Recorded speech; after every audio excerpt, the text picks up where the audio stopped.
Hey, Giant fans, welcome to the Giant Insider Podcast. You can just feel the enthusiasm in my voice, can't you? My name is Jerry Foley. I am the senior editor of the Giant Insider newspaper. And with me, as always, and unfortunately was at the debacle, the Titanic collapse at the Meadowlands yesterday, is Chris Bisignano, the beat writer for the Giant Insider. And Chris, the best way to put this is if it was a heavyweight fight, they would have called it in probably the third round. I've never... I haven't seen a team in a long time just completely dominate another one like this. I mean, I walked outside yesterday morning, and when it was windy and rainy, I didn't feel good about the game. And I thought to myself, when's the last time the Giants won a game in that kind of weather? Like, we're a Northeast team. We should relish those types of days. And, I mean, from the start, most of that game was 7-0, and it felt like 40-0, man. They got their butts kicked up and down that field yesterday, pal. Yeah. It just they got dominated on both sides of the ball. Not much more you could say about it. They got whipped up. Titans were a way more physical team. They dominated. Their offensive line dominated. Their defensive line dominated. Giants couldn't throw the ball. They couldn't run it. Listen, it was just an old-fashioned beatdown. I mean, it was 17-0, but it felt like it was way more than that, right, Jerry? Even the whole game, even when it was 7-0, it felt like it was like 21-0. Yeah. You just kind of got the sense that the Giants weren't going to score much. As soon as Saquon was taken out of the game, that was basically about it. Not much more you could say. You can't. There's no need to overanalyze this, break it down, this, that, boop. They got beat up pretty good. Eli didn't play well. Receivers dropped balls. They didn't block up front. And not much more you could say, my friend. I like to quote John McKay a lot, the old coach of the Buccaneers, because he was way ahead of his time in press conferences. And he said once, well, we didn't block, but we made up for it by not tackling. And I mean, if you anyone watched that game, from start to finish, they stunk. But the tackling, just when you thought, they're not going to miss Landon Collins too much. Holy cow. I've never seen anything like that in my life. I've never seen defensive backs just completely just bowled over by a bigger team. I mean, it was almost like watching Brandon Jacobs run through people years ago, except unfortunately we were on the receiving end of it. You brought up Eli, and a lot of the Twitter followers, a lot of Giant fans, they defend him to the ends of the earth. And let me just say, I've said it before, I will say it again. I've never been to Canton, Ohio.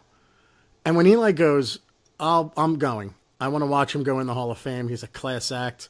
We talked about what he did with you, with the kid, Dalton last week, where he sent the video. He's a class act of a human being.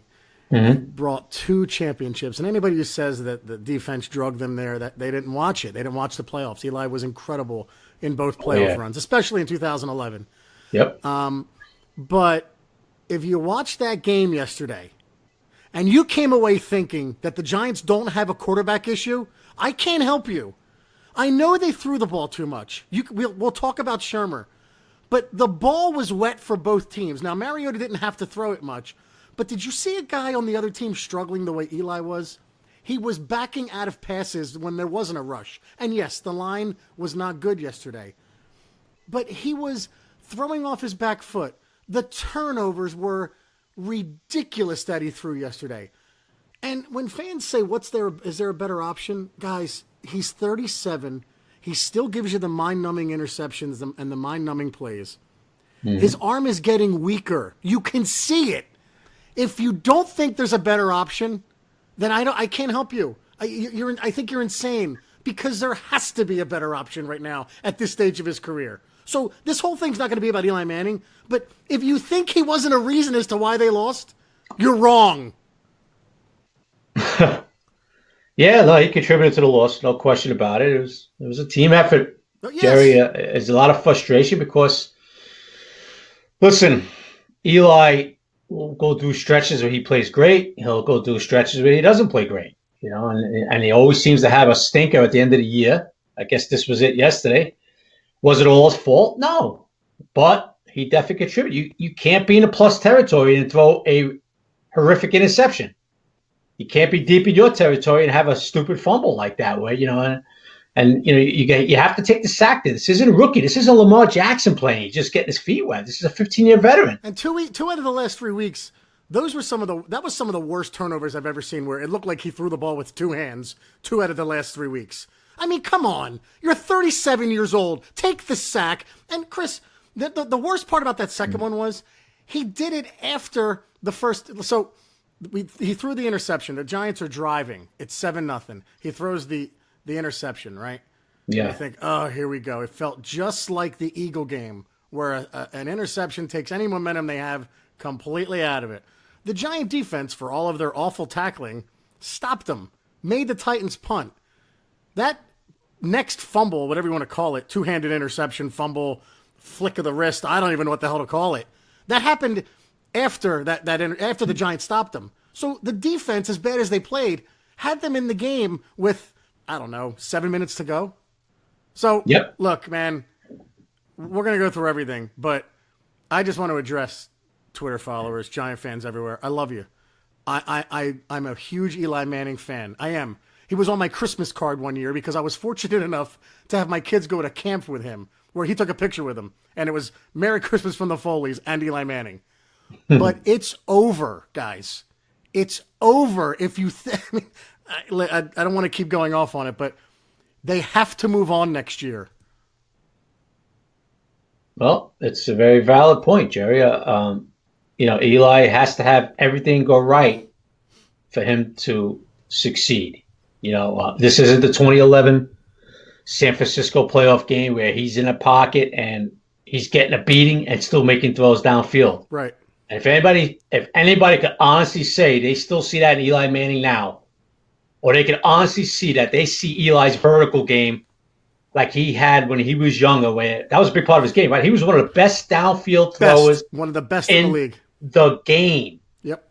Now, if anybody could tell me, I see some people on Twitter, telling me he hasn't lost any zip at his fastball and he still has that vertical game. If anybody could honestly say that, then guys and girls, you're not watching the same game the rest of the NFL is watching.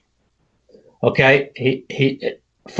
Listen, Jerry, if he has an offensive line that could give him all the time in the world and Saquon's doing his thing, can he still be successful in this league? Yeah, but that's a perfect case scenario. Yeah, so real quick, Chris, the argument is he needs the 93 Dallas Cowboy offensive line. Right. He needs on one side, he needs Odell, on the other side, he needs Randy Moss circa 1998. Then he needs Kellen Winslow from 82 or 79, Saquon Barkley, and Tom Rathman at fullback. But then, guys, then it's perfect. Then he can succeed.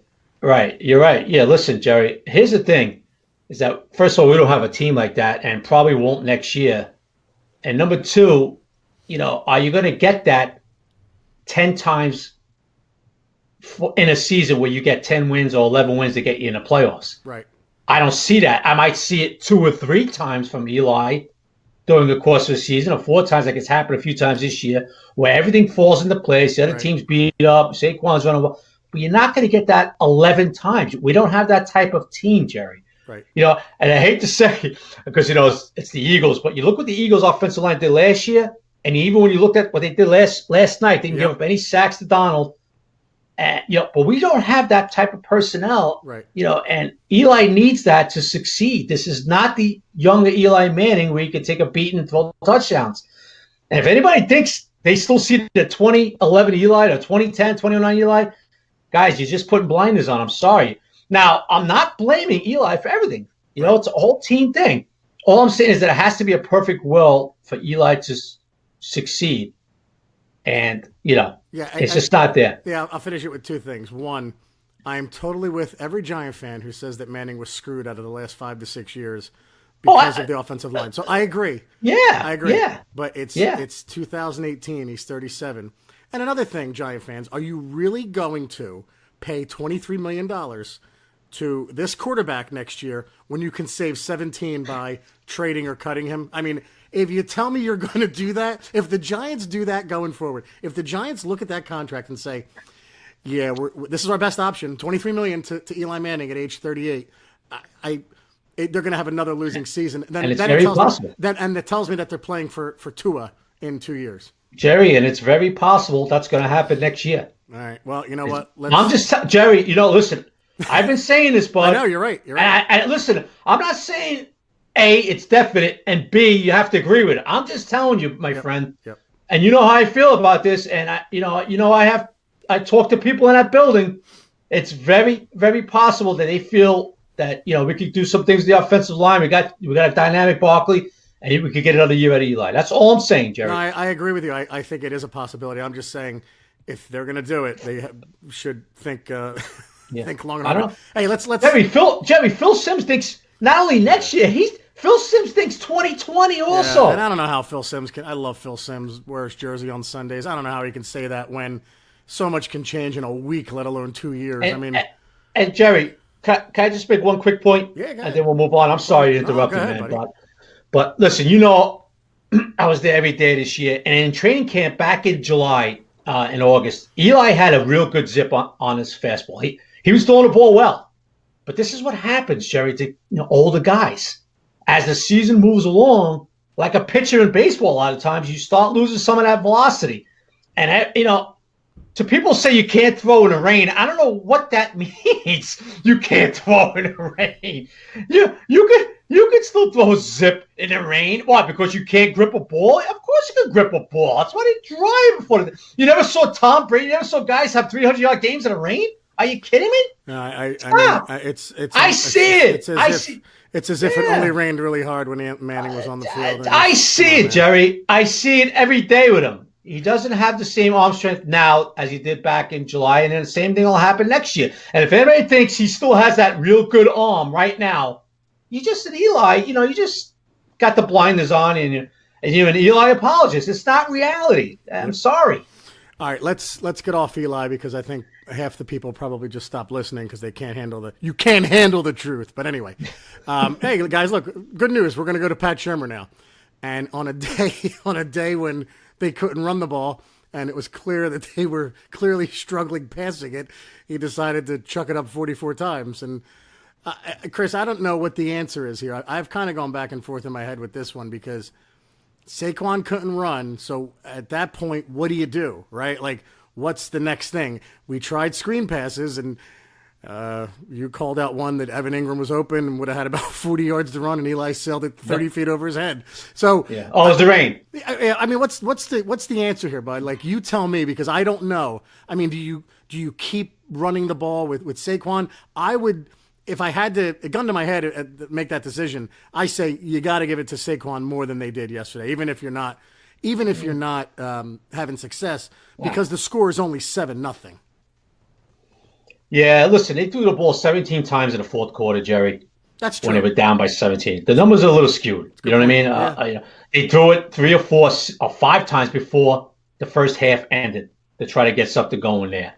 So. I know right away, you see that today. Oh, why did Shurmur throw the ball? Jerry, they tried running the ball first. It wasn't there. Shurmur said, we got to try.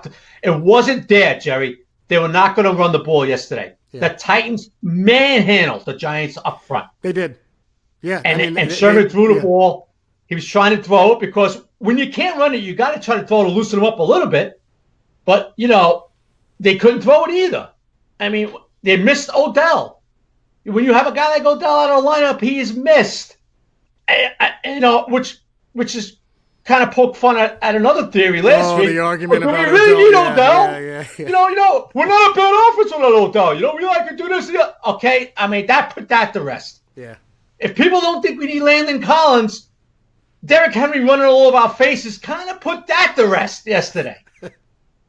Okay, so Shurmur tried to throw it. We weren't running it. Shurmur tried to loosen it up a little bit. The numbers are a little skewed. They threw the ball 100 times in the fourth quarter because we were down by a lot. Yeah. Okay, they threw a lot before the second. So it wasn't as bad as it appeared.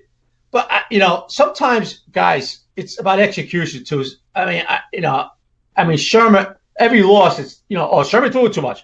Oh, he didn't run it as much. Yeah, you're Listen, right. Saquon had 14 carries for 31 yards. Yeah.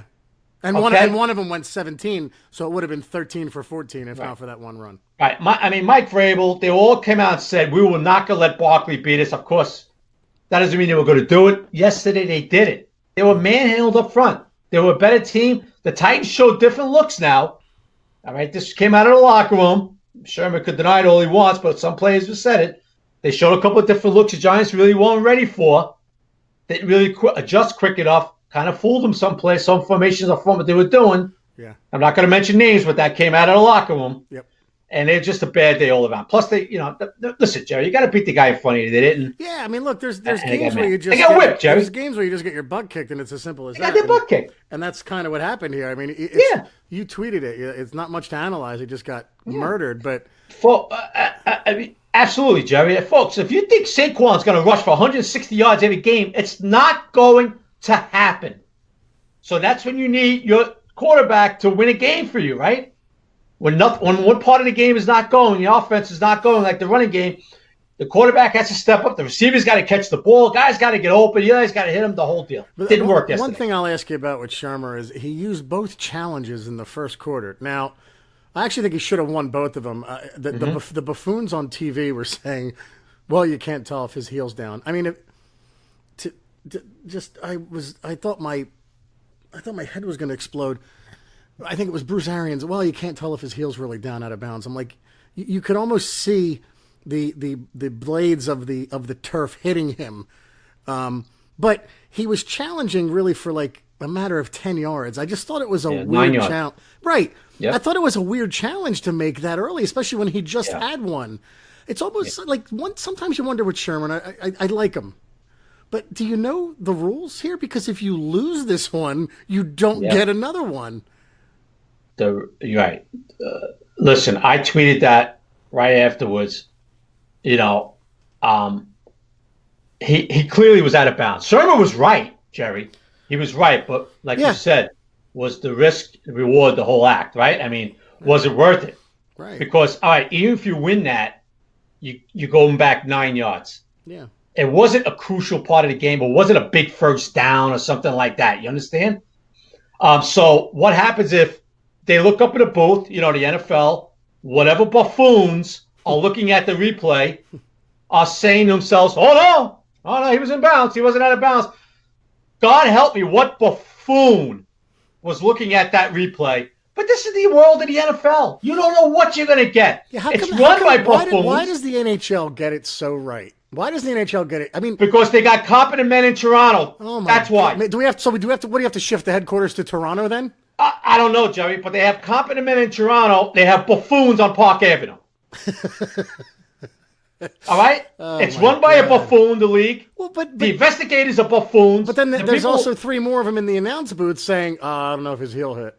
Right, but getting back to the point, okay, you had the head of referees was a bartender at one time. Now you got another head of referees, Alberto Riveron, whatever his name is. He's probably, I don't know what he was. So this is what you got running the league and reviews. But getting back to the point, Jerry, is that no, it really wasn't worth it, because if they did come back and say, no, he was in bounds, like it happened, right? Yep. Now you lose the challenge for the rest of the game. And the point being, was it really worth it for 9 yards? No. So it wasn't a smart move by Sherman. Okay, the Giant Insider podcast, the Giant Insider newspaper and Twitter account, we don't Monday morning quarterback. We don't say, oh, it was a good move if it worked out. Right. No, it was not a good move beforehand. I'm sorry I didn't get it out on Twitter quick enough, but I was told, we were all in the booth saying, is it really worth the challenge? It really wasn't. So before we go to the defense, we'll name 2 positive things that happened. And I had to stretch for him when we wrote the post game. One was Evan Ingram. I mean, this is kind of what you expected from him this year, where he catches the ball and he's really explosive. And we've seen it the last few weeks. He's a Jordan Reed type. And anybody who keeps saying switch him to wide receiver, he doesn't have a quick first step. Like it's not just as simple as, oh yeah, he can play wide receiver now because he's tall and runs a 4.40. Yeah. He doesn't have the moves for that. He's a big guy. He kind of runs like a tight end, but he's a very fast one. So he's going to stay a tight end, maybe H-back next year. But I was kind of happy with what I saw from him, and it's good to see him gaining confidence with his pass receptions. Yeah, and he hasn't dropped the ball in a while, right? No, he hasn't. I mean, he's been pretty short-handed the last 3 or 4 games. Yesterday it was 8 catches for 75 yards, and they weren't all in garbage time. I mean, they were earlier in the game. No, and one he should have had another catch, but he wasn't seen in the end zone wide open. Yeah, yeah. I mean, yeah. Oh, Oh, you and mean the by screen? the way, the screen pass. Oh my god. I was just going to say, actually, the screen pass had the potential for a big play. He was wide open at the end of the game. He had separation on, I believe it was Logan Ryan. He had separation on him, and Eli threw it in the back of the defender's helmet.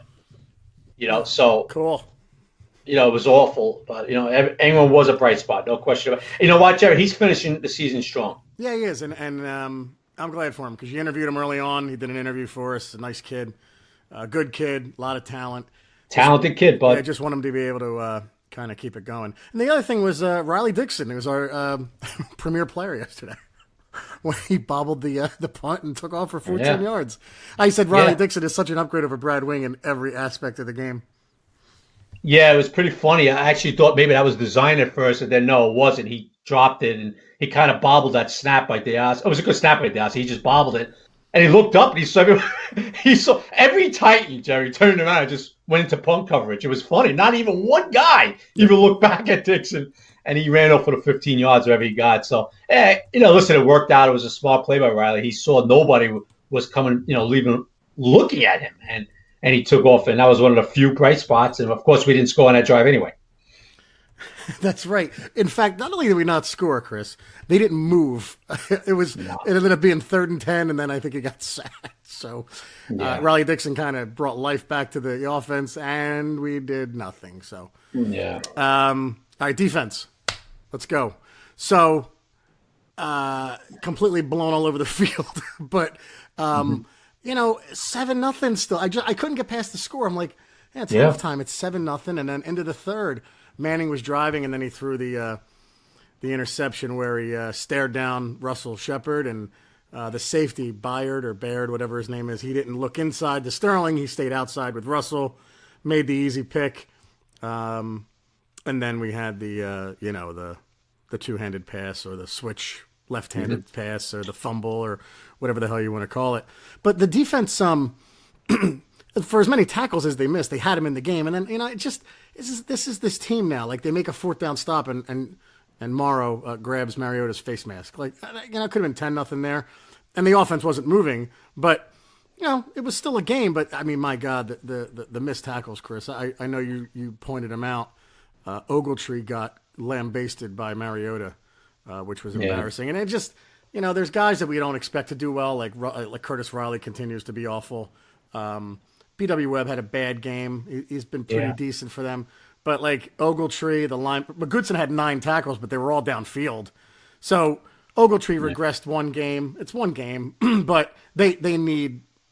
One thing is clear: they need an upgrade at about probably 4 positions on defense next year. Yeah, listen, you watch what happened, against Derrick Henry, and there was missed tackles, no question. I counted at least 3 for Curtis Riley.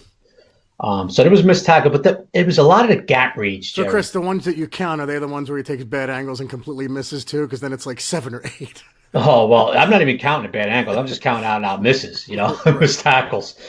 But, Derrick Henry, there was a lot of bad edge contained by the linebackers when Henry kicked it out a few times, Yep. Because he's quick on his feet, that Derrick Henry. He's a beast. He's a big boy, but he's quick on his feet. He could. Everybody saw yesterday. If you didn't know much about Derrick Henry from Alabama, and yesterday you saw yesterday, he's quick. That big boy, and he kicked it out a few times. He waited at the line a few times for patient and then let the hole develop, which did. But Jerry, our inside linebackers, Goodson and especially Ogletree, they just take the wrong gap reads too many times. How does Ogletree do that? Like I would expect that from Goodson because he's not a good run stopping inside linebacker, Jerry. Good answer. I was going to say we haven't seen much from Goodson in the years he's been here, so I don't expect to start seeing it. But Ogletree was more surprising. He's just not a good run inside linebacker defender. Goodson is more around the ball. Like I said, he made some tackles down the field. Goodson had 9 tackles. A lot of it was 6-7 yards down the field. I understand that, but then the Landon Collins factor was huge. Yeah, it was because Landon's around that edge. Landon's in that box. And they didn't have that. Mike Thomas, God bless his heart, he's not Landon Collins when it comes to run support. You know. But he didn't look bad. He wasn't one of the guys. No, that I'm not missed saying any Mike tackles. looked bad. I'm just saying he's not a Yeah. Landon Collins. Right. You know what I mean? Yep. Because now when you got a guy like Derrick Henry, now you got a guy that's built like him and landed in that box. You know what I mean? Yeah.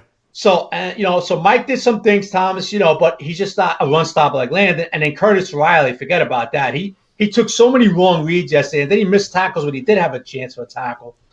So that wasn't there. Olivier Vernon was dominated by Taylor Lewan yesterday, totally. And Dalvin Thompson and B.J. Hills, they were just beat up yesterday, Jerry. Yesterday they missed snacks and landed big time. Yeah, I mean, B.J. Hill's going to hit a rookie wall. It is what it is. He's been a great pickup in the draft. I'm okay. I'm okay with that. He's a good player, But Jerry. Olivier Vernon, I mean, it's every other week where one week I'm like, all right, he looks good. We should probably keep him. And then yesterday you're like, oh my God, was he even interested? Look, there were a couple times yesterday it just looked like guys were making some business decisions, unfortunately. And I don't know, man, he just looked completely out of sorts. Then he got the horrible personal foul penalty. I know that was frustration. It was towards the end of the game, but you can't do that. Expect more from these guys, man, especially when you're making that much money. It is what it is. You're supposed to be our premier pass rusher. Yeah. And I know he was hurt earlier. I get it, but that was a bad performance. But one of many on that side of the ball. Although one bright spot, Jerry, that I am noticing, Kareem Martin's play has really picked up the last 3 games. So yeah, I think he had happy. 9 tackles as well. Yeah, he's been very active, Jerry. So I'm happy to see him finishing strong. Heading into next year, because at the beginning of the year, Jerry, I wanted him cut. I wanted him gone. I was like, what is this guy doing out there? Yeah. But he's finishing strong. Betcha had a little talk with him, Jerry. He had a little chat with him, basically telling him, "Hey, my man, you better pick this up." I'm sure some of that too was I vouched for you because he came over. Well, I'm sure you're right. So and he kind of ever since Betcha about 3 weeks ago had that talk with Martin. He's been a different player. He's played well. But listen, it's just it wasn't just an OV. A lot of guys just got whipped up yesterday. Fans are asking, so I'll ask it too. I mean, why is Curtis Riley still out there? Like, I'm not.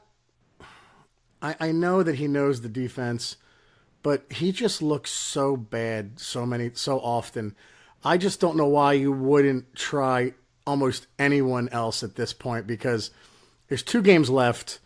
You have to start getting a look at some of the younger guys, and they've been mixing people in and out. Sean Chandler's been in.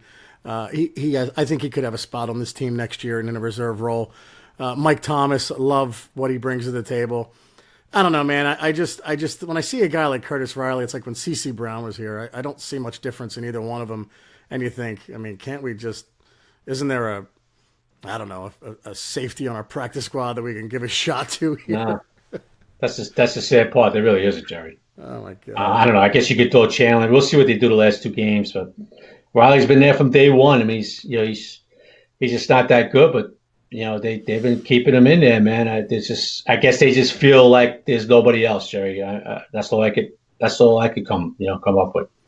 Yeah, I mean, I look at this defense and I think next season they need a premier pass rusher that'll probably come from the draft. And I'm going to go on record now.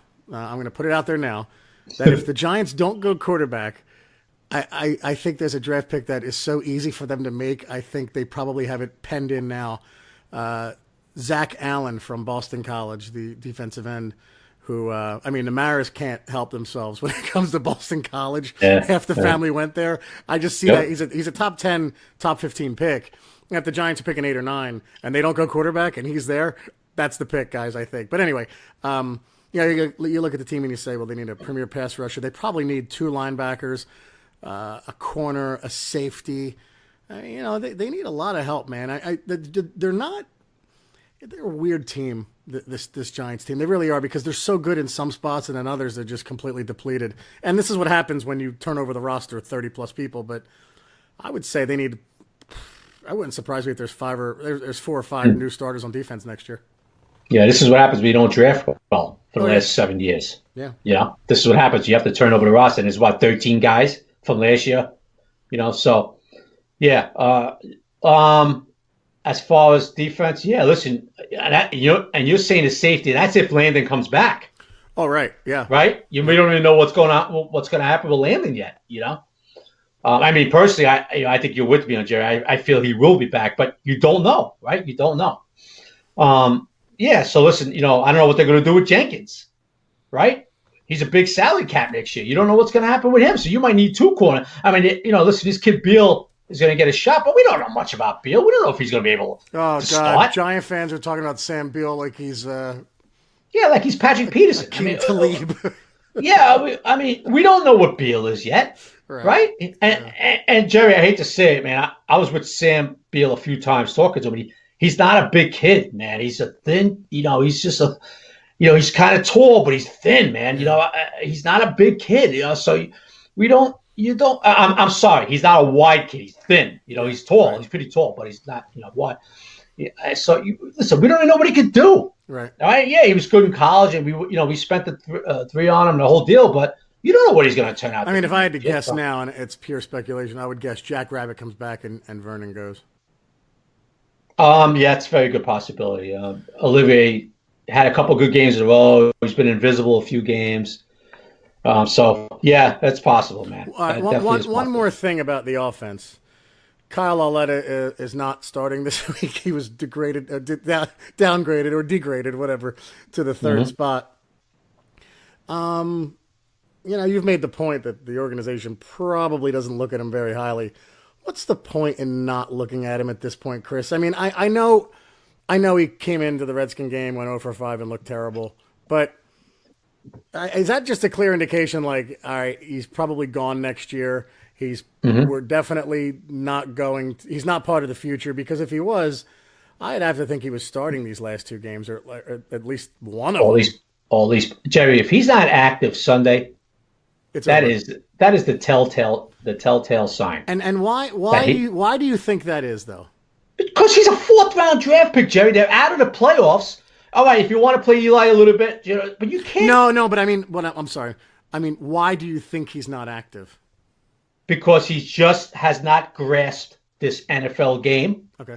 He has not made progress. Listen, Jerry, I'm only there in the media part, which is like 15 minutes, okay? And then they start game planning. They do the scout team and all that. I don't see that, okay? This isn't like training camp. I'm in the whole practice. So after media leaves, Jerry, they start doing their practice. I mean, he could have had a terrible week this week. He might have looked like a buffoon.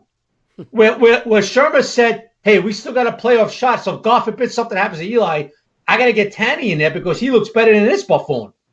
You know what I mean? That's the only I can think of. So now we're out of the playoffs officially, right? Yep. So you hear that, Buffoon crew? We're out of the playoffs officially. So now if he's not active this week, even if he looks like crap this week in practice, he's still a 4th round pick. Tanny's not the future. We know that. So if he's inactive again, where you don't even get, even if he's behind, he doesn't look too good in practice and all that, you still get him in there, right? You just still want to get him some more reps and see, a little bit more from the kid. Yeah.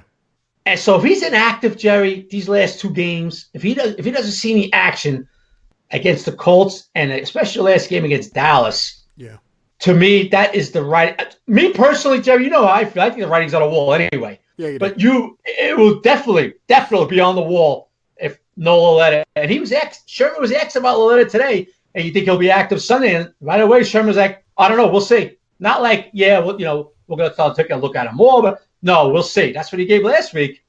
And he wasn't active. So, listen, I just don't think they're, high in the kid. And if he's not active Sunday against the Colts, I don't see him here, Jerry. All right, buddy. Favorite part of the week for us? We name our Buffoons of the Week. I will let you go first, my friend. This is really your award, and I will let you take the reins here. Well, this is going to be, once again, everybody, this is real tight between Jerry's friends, the Buffoon crew, who, were kind of running with that the Giants could still make the playoffs. Yes. That is now over. Right. And our favorite Stephen A. Smith of ESPN. That's a good choice. Who previewed the Chiefs-Charger game and said he was looking forward to the Hunter Henry, Derek Johnson matchup. The tight end for the Chargers, the inside linebacker for the Chiefs. Neither of them. Well, one, Derek Johnson's not even on a team. He was on a Raiders beginning of the year. He's not even in football. And Hunter Henry hasn't played a snap. He was on IR in training camp. So I know it's a tough one, Jerry, between the Buffoon crew and Stephen A. Smith, but my choice is Stephen A. Smith, who made an absolute buffoon out of himself in front of the nation. Yeah, and Teddy Bruschi's face is now like not a GIF, but an avatar for a lot of Twitter accounts. Right. Pro Football Talk, I think, uses it as their main avatar now, so it's pretty funny. Right. It looked like he swallowed sour milk when he was talking about Derek Johnson. Even Max Kellerman was like, almost like, "Oh my God, dude, please stop talking because you're embarrassing yourself." Yeah. The excuse is he's a basketball guy, so whatever. Oh, is that what it is? Yeah. So. Oh, okay. Anyway, so mine is simple, Chris. You kind of named it already. Proud member of the Buffoon crew, and I will give myself the name of the Grand Poobah of the Buffoon crew. So all of us, every Giant fan on earth who thought that we had a shot. I mean, I started watching the games yesterday. I tweeted at 5 TVs going because I'm a buffoon. I'm an idiot, and I had the Vikings game on. I think the Bucks game on. The Falcons were on, but that was just because it was the only other game. There were a couple others early at 1 o'clock that we needed. Oh, the Packers Bears, which actually went our way. So I was watching the Viking game, and I saw that they went up like 21-0 right away, and the Giants were 7-0, and then the Dolphins started coming back, and I just thought, we could do this. Let's do this. Come on.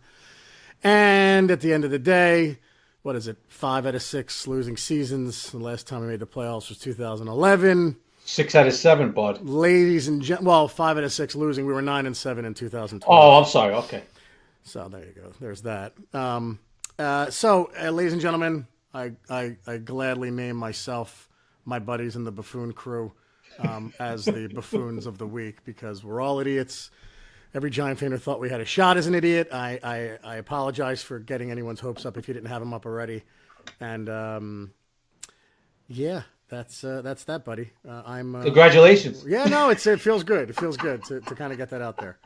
So yeah, that's all I got, pal. All right, and just a quick look ahead. I know we're coming back on Thursday night, but just a quick. You want to see how you stop the run, and you want to see how you do this and that. Just check out this kid on a Colts Sunday, Darius Leonard. We'll get into that more, Thursday night when we preview the Colts. But this is what I mean about drafting, my friend. Okay, there's a Colt team that went from they couldn't stop anybody. Remember the Jet game early in the year? The Jets were all over them. Yep. Now they're shutting out the Cowboys. Why? Because their draft picks have flourished, and they have one of the best. I shudder to think of what Quentin Nelson will do to our defensive line next week. Quentin, yeah. I'm serious, man. Yeah. When he rolls out, Yeah. when he pulls, oh my God. Well, listen, they ran the ball down Dallas's throats yesterday with Milton Mack, and I expect them after looking at this tape of yesterday's game. I'm sure Frank Reich's thinking, "Oh yeah, we're going to do the same thing to them." I know it's not Derrick Henry, but Mack's a good back, and their offensive line's playing really well. So, but listen, Chris Ballard over there, the new GM of the Colts, had a great first draft. The Jets really helped him out. They gave him the 2 number 2s, whatever they gave him, and they've turned into phenomenal players. So, but this is what happens when you draft well. I'm sorry, I'm not gonna stop saying and say, "Oh, it's getting old, Chris. Stop saying about the recent draft." Well, this is the reason why we're in this mess, my friend. Yeah, good for the Colts. I'm so happy for them. Anyway, Chris, great job as always. All right, guys. Be sure to order your copy of the Giant Insider newspaper. Go to www.thegiantinsider.com or visit magster.com for a digital subscription. That's magzter.com. Yearly subscriptions are $39.95 for paper copies, and the digital version is only $17 for a yearly subscription. This week's is extremely snarky, so if you see it out on newsstands, I suggest you pick it up. Our next podcast will drop later in the night on Thursday. Probably not at 8. I have something to do. We had a death in the family. My wife's Mrs. 12th Man's uncle, Al, who was a huge Giants fan who went to all the home games and would come over. I wrote about it a little bit in the Insider this week. He would come over for road games, and he would give us he would always bring over a bottle of usually vodka and super soda and cheese in a container. So he was awesome. And he would sit there. What's super soda? I said it for the non-Italian listening. What the hell? What the hell is Super Sonata? So, anyway. Well, I'm sorry about that. I did not know that. Yeah, yeah. Jerry, tell Mrs. 12 that I'm very sorry. I did not know that news. I'm a little pissed off at you. I'm going to text you now right after we get off this podcast. But anyway, he would sit and watch the games and drink Canadian Club and water every week. And, he was a typical Giant fan over the age of 80, where he knew the bad days were coming any minute. So even when they would win, he'd say, "Hey, they look good, but what the hell are they going to do next week?" So anyway, right. Crack me up. But anyway, I'll see you on the other side, Uncle Al. Our next podcast will drop, like I said, later in the night at Thursday, December 20th. We'll preview the Colts game, make our picks, and take your Twitter questions. Thanks for listening to the Giant Insider Podcast. My name is Jerry Foley. He's Chris Bizignano. And remember, guys, Sundays are Giant days. Take care, everybody. Bye-bye, everybody.